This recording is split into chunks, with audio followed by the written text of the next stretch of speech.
Hello दोस्तों, आज का हमारा टॉपिक है टोटल एंगुलर मोमेंटम डिफाइन करना है और कम्यूटेशन रिलेशन निकालना है टोटल एंगुलर मोमेंटम का उसी के कंपोनेंट्स के साथ। ठीक है, ये क्वांटम मैकेनिक्स का टॉपिक है आपका।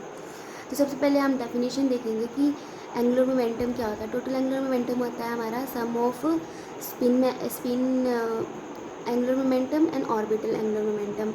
यहाँ पे एस क्या है, स्पिन एंगुलर मोमेंटम, और एल क्या है, ऑर्बिटल एंगुलर मोमेंटम। तो जैसा कि हम जानते हैं कि टोटल एंगुलर मोमेंटम क्या होता है, किस रिलेशन से डिफाइन करते हैं, J square is equal to J X square plus J Y square plus J Z square. ये इसके तीन कंपोनेंट्स हैं, जे एक्स, जे वाई और जे जेड।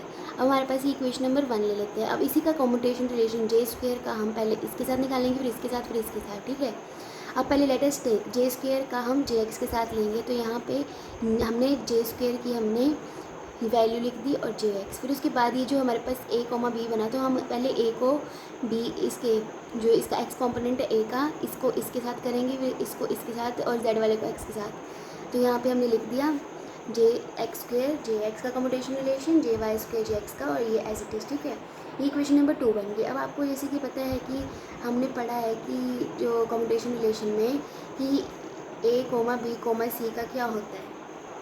तो यहाँ पे आप देख सकते हैं कि जे स्क्वेयर जे एक्स पे ये हमने इसको खोल के लिख दिया जे स्क्वेयर को। फिर उसके बाद जो हमने पढ़ी है प्रॉपर्टी की कम्यूटेशन रिलेशन की, जब आपके पास जो है एक फंक्शन होता है ए और मतलब एफ ए होता है और ए होता है कम्यूटेशन। मैं आपको दिखाई देती हूँ एक मिनट। हाँ, तो ये वाली प्रॉपर्टी लगी है, जैसे एफ ए ऑफ ए और कॉमा ए का कम्यूटेशन रिलेशन भी ज़ीरो होता है, और ए कॉमा ए का कम्यूटेशन रिलेशन जब आपके पास यहाँ पे सेम वैल्यूज आ जाती है उसका कम्यूटेशन रिलेशन भी ज़ीरो होता है। ठीक है, ये आपके कुछ फार्मूलाज हैं कम्यूटेशन रिलेशंस के। तो यहाँ पे जो है ये जो है ज़ीरो हो जाएगा। ठीक है, तो इक्वेशन नंबर 2 में आपके पास क्या क्या वैल्यूज़ बचेंगी, जे वाई एक्स यहाँ पे डिफरेंट डिफरेंट है, जेड एक्स भी डिफरेंट डिफरेंट। तो इसकी वैल्यूज़ कैसे निकालेंगे, चलो देखते हैं। अब हम देखेंगे जे स्क्वेयर जे एक्स को जो है हमने वो तो ज़ीरो कर दिया। अब हम देखेंगे कि जे स्क्वेयर जे एक्स की वैल्यू क्या आएगी। तो यहाँ पे ऊपर आपने देखा कि आपके पास जे स्क्वेयर जे एक्स की वैल्यू जो है आपके पास ज़ीरो आ गई है। तो आपके पास कौन सी वैल्यूज़ बची हैं, अब जो बाकी दो वैल्यूज़ बची हैं कहाँ पे, ये दोनों इक्वेशन नंबर 2 में है, ये दो वैल्यूज़ बची हैं। हम इसको देखते हैं कैसे सॉल्व किया है। तो उसके बाद आप देख सकते हैं यहाँ पे जे स्क्वेयर जे एक्स का क्या बन जाएगा, जे वाई स्क्वेयर जे एक्स, इसका कम्यूटेशन रिलेशन और जेड का एक्स के साथ। ठीक है, इसको हमने स्क्वेयर को जो हमने खोल के लिख दिया जे वाई और ये जे एक्स। ठीक है, फिर उसके बाद फिर से ये वाली प्रॉपर्टी लगी है ए बी कॉमा सी वाली, ए बाहर ले लिया और बाकी दो लिख दिए। यहाँ पे भी वही प्रॉपर्टी लगी है और यहाँ पे भी इसको सॉल्व करके उन्होंने यही प्रॉपर्टी लगाई है। तो अब यहाँ पे जो है जे वाई आपका बाहर है, यहाँ पे भी इसका ये जे वाई बाहर है, ये जे जेड और ये जे जेड भी बाहर है। तो आपको पता है कि आपने कम्यूटेशन रिलेशन जो पढ़े थे, तो उधर मैंने बताया था कि आपको कि जे वाई जे एक्स की जो वैल्यू होती है वो होती है minus iota H J Z, इसकी होती है minus iota H cut J Z, और इसकी I H cut J Y, I H cut J Y. देखो सब में आई एच कट तो कॉमन ही है, लेकिन जो वाई एक्स वाले में होता है उसमें जो होता है वो जेड आ जाता है, और जो वाई एक्स वाला ये होता है इसमें भी जेड आ जाता है। तो आप देखते हैं कि ऐसे होता है कि एक्स वाई जेड होता है। तो अगर ये सिमेट्री है तो वो पॉजिटिव वैल्यू आएगी, लेकिन अगर सिमेट्री ब्रेक हो रही है, जैसे यहाँ पे वाई और एक्स आ रहा है, उल्टा हो रहा है, पहले एक्स वाई आता था लेकिन वाई और एक्स आ रहा है, तो यहाँ पे माइनस आ गया, यहाँ पे भी वाई और एक्स है तो माइनस आ गया। जेड एक्स है, जेड के बाद देखो एक्स आता है, तो यहाँ पे जेड एक्स है तो plus iota H cut J Y, और यहाँ पे जेड एक्स है और क्या नहीं है आपके पास, वाई नहीं है तो जे वाई लिख दिया है, और यहाँ पे भी जेड एक्स है तो प्लस की वैल्यू है, और यहाँ पे जेड एक्स है तो वाई नहीं था तो वाई लिख दिया है। ठीक है, ये मैं आपको याद करने का तरीका बता रही हूँ। तो कम्यूटेशन रिलेशन की वैल्यूज़ आपके पास आ गई हैं।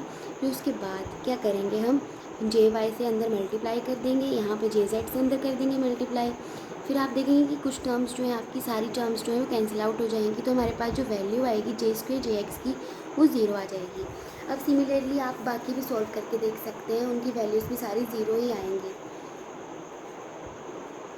अब हम कम्यूटेशन रिलेशन निकालेंगे जे स्क्वेयर का with ladder operator. Ladder operator हम किससे डोनेट करते हैं, जे प्लस और जे माइनस से करते हैं। हमें पता है कि लैडर ऑपरेटर जे प्लस क्या होता है, जे एक्स प्लस आयोटा जे वाई, और जे माइनस क्या होता है, जे एक्स माइनस आयोटा जे वाई। तो अब हम जे स्क्वेयर का कम्यूटेशन निकालेंगे जे प्लस लैडर के साथ, जो लैडर ऑपरेटर था जे प्लस का।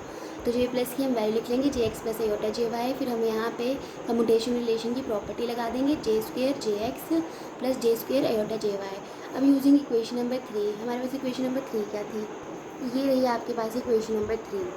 तो इक्वेशन नंबर 3 से हमें पता चला कि इनकी वैल्यूज़ जो हैं वो ज़ीरो हैं, तो ये भी ज़ीरो हो जाएगा।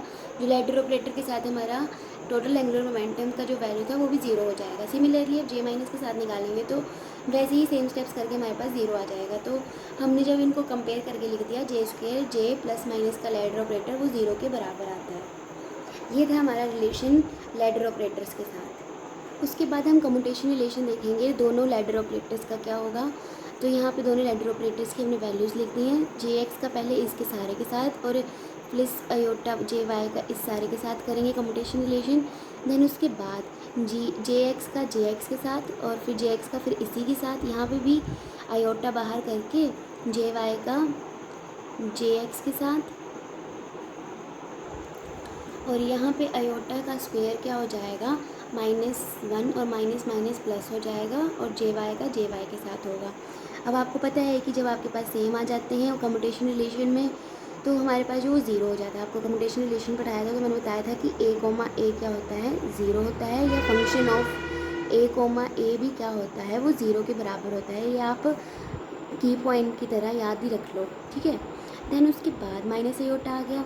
जे एक्स जे वाई क्या होता है, मैंने बताया था आपको पीछे भी कि अगर आपके पास सिमेट्री बन रही है एक्स और वाई की तो आयोटा प्लस में आएगा, iota H cut J Z, x Y तो जेड आ गया। अब देन प्लस आयोटा और यहाँ पे जो है वाई एक्स बन रहा है, सिमेट्री ब्रेक हो रही है तो माइनस आयोटा आ जाएगा, और यहाँ पे वाई वाई है सेम है तो ज़ीरो कर दिया है, ठीक है। उसके बाद एच कट जे जेड बन रहा है, यहाँ पे plus H cut J Z बन रहा है तो 2 एच कट जे जेड आ गया। तो हमारे पास लैडर ऑपरेटर्स की वैल्यू आ गई उसके पास। हमने जब इसको उल्टा कर दिया तो यहाँ पे माइनस आ गया, देख सकते हैं। इसको हमने सॉल्व किया तो यहाँ पे अगर जे माइनस पहले है तो यहाँ पे माइनस आ जाएगा। अब हम वैसे ही कम्यूटेशन रिलेशन देखेंगे जे जेड का जे प्लस जे माइनस लैडर ऑपरेटर्स के साथ। तो जे जेड पहले जे प्लस के साथ देखेंगे तो हमने जे प्लस की वैल्यू पुट कर दी। अब सिमिलर से आपके पास कम्यूटेशन रिलेशन की बस फॉर्मूलाज जो हैं वो याद होने चाहिए, आप सॉल्व कर सकते हैं। जे जेड का जे एक्स के साथ आयोटा बाहर आ गया, जो आपके पास जो कॉन्स्टेंट वैल्यू होती है वो बाहर आती है, ठीक है। और जो आपके पास जे जेड है फिर उसके पास जे वाई के साथ, फिर यहाँ पे क्या हमने पढ़ा था कि जेड और एक्स बन रहा है, मैंने बताया था आपको एक्स वाई जेड, जेड के बाद एक्स, ठीक है। तो जेड के बाद एक्स है तो सिमेट्री ब्रेक नहीं हो रही है तो plus iota H cut J Y, plus iota यहाँ पे जेड वाई है, सिमेट्री ब्रेक हो रही है तो माइनस में आ गया, ठीक है। इसको सॉल्व कर दिया, सिंपल, कुछ हार्ड काम नहीं किया है। और आपके पास पता है कि जे एक्स प्लस आयोटा जे वाई क्या होता है, जे प्लस लैडर ऑपरेटर। ये आपके पास आगे कम्यूटेशन रिलेशन जे जेड की जे प्लस के साथ। सिमिलरली जो है आप जो है इसकी भी निकाल सकते हैं जे जेड की जे माइनस के साथ, कोई हार्ड काम नहीं है, आप देख सकते हैं। सिंपल वैसे ही रिजल्ट्स हैं और इन दोनों को कंबाइन करके लिख दिया है रिज़ल्ट को। अभी के लिए क्वेश्चन इतना ही है, ठीक है। Thank you.